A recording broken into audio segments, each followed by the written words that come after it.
राजस्व महाअभियान 2.0 की हुई शुरुआत। मामलों को निपटाने के लिए मुख्यमंत्री के द्वारा चलाया गया है पूरे प्रदेश में अभियान में लापरवाही बरतने पर तहसीलदार एवं नायब तहसीलदार को नोटिस, हटाए गए 73 तहसीलदार।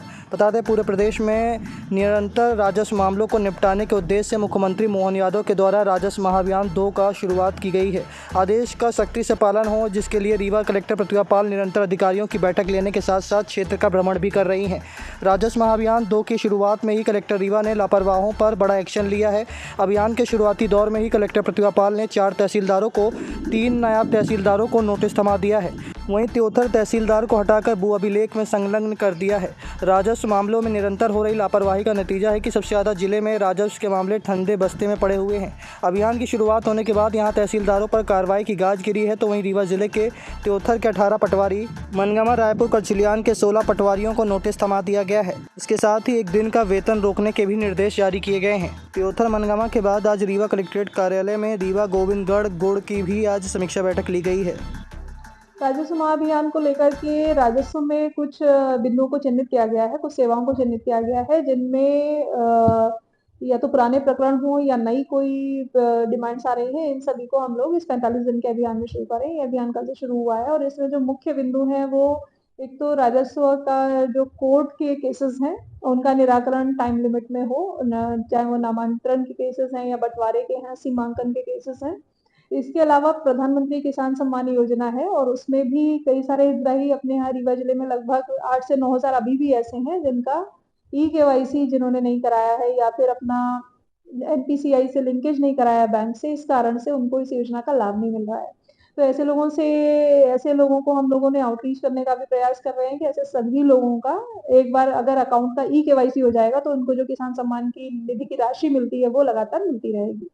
इसके अलावा इसमें एक समग्र ई-केवाईसी होना है भू अभिलेखों का, जितने भी अपने यहाँ खातेधारक हैं वो भी इस अभियान का हिस्सा रहेगा। स्वामित्व योजना का अंतिम क्रियान्वयन इस योजना का हिस्सा रहेगा कि स्वामित्व योजना के अंतर्गत हम लोगों को जितने भी लोगों को पट्टे देने हैं उन सभी लोगों को पट्टे इस योजना की समाप्ति तक ऐसे सभी केसेस का निराकरण हो जाए। तो कुल मिलाकर के राजस्व अभियान के जो भी ऐसे बिंदु हैं जो डायरेक्ट जिनसे लोगों को डेली बेसिस पे समस्याओं का सामना करना पड़ता है या कोई दिक्कत होती है या फिर जो उनके लिए बहुत ही महत्वपूर्ण है, ऐसे सभी बिंदुओं का हम लोग इस समय सीमा में निराकरण करें।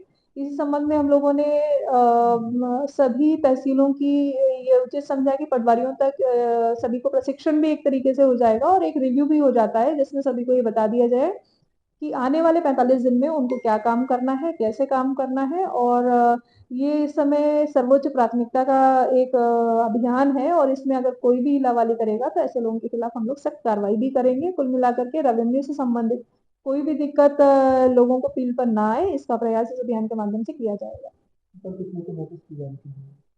अपने यहाँ ये देखने में आया है कि जो नक्शा तरमीम के केसेस हैं जिनको लेकर के भूस्वामियों के बीच में विवाद उत्पन्न होते हैं, उनकी पेंडेंसी बहुत अधिक थी। तो ऐसे बॉटम के हल्के चिन्हित किए गए जिनके यहाँ ये पेंडेंसी बहुत अधिक है, जो कि नहीं होनी चाहिए। मौकों पर जैसे जो जितने अंश पे काबिज है वो चीजें नक्शे में भी दिखनी चाहिए ताकि सभी को ये क्लैरिटी रहे और इसमें विवाद की कोई संभावना ना रहे। इसी को देखते हुए ऐसे बॉटम 10 पटवारियों की सभी तहसीलों में सैलरी 7 दिन की काटी गई है। इसके अतिरिक्त हम लोगों ने तहसील में कोर्ट्स का भी निरीक्षण किया है कि किस तरीके से हमारे राजस्व के जो न्यायालय हैं वो काम करें, इस पर भी ध्यान देने के लिए तो कोर्ट के निरीक्षण के दौरान भी त्योंथर तहसीलदार कोर्ट का निरीक्षण में यह पाया गया कि कोर्ट्स की प्रोसीडिंग ठीक नहीं थी, अनावश्यक डिलेज थे और देखने से ये पता चल रहा था कि बहुत ही लापरवाही से कोर्ट लिए जा रहे हैं, उनमें डेट्स नहीं डिसाइड की जा रही हैं, डेट्स हो रही हैं, सारे चीजें पूरी हैं लेकिन फिर भी आदेश नहीं किए जा रहे हैं। तो ऐसे केसेस में हम लोगों ने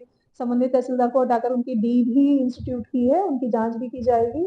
तो इस प्रकार से राजस्व न्यायालय भली प्रकार से काम करें और जो राजस्व का अमला है फील्ड लेवल का वो तत्परता से लोगों की समस्याएं सुने, उनका निराकरण करे। ऐसी